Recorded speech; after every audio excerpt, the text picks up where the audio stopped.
Grazing is a double-edged sword.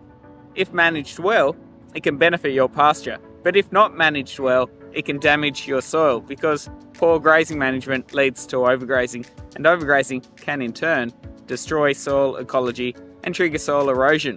Hi, I'm Oliver from Pasture-io, and today we're going to talk about 3 things you can do to reduce soil damage due to grazing on your farm.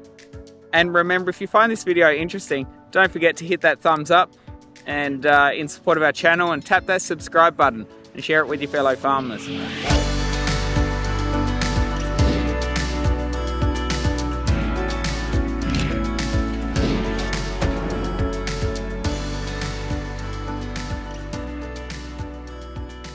Number 1, maintain at least 70% of ground cover.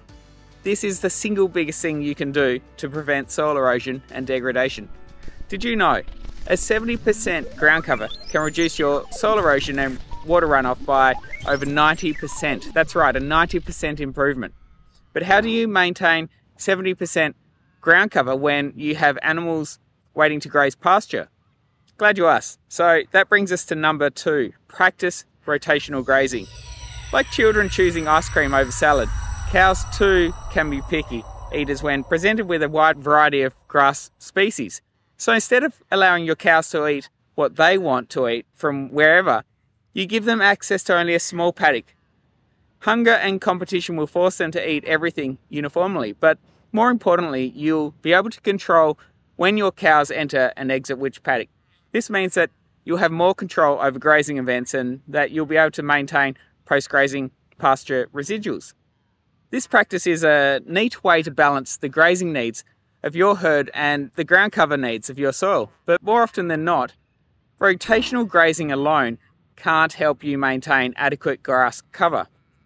Timing is equally important, so you'll also need to ensure ideal rotation periods.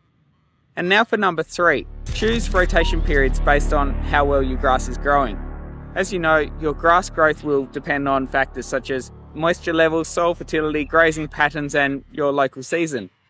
The most productive graziers are always on top of their grass growth. Therefore, they constantly measure grass and strive to make more effective grazing and pasture management decisions. I know what you're thinking. Your eyes are rolling all over and you're saying, yeah, sure, but measuring pastures frequently ain't so easy.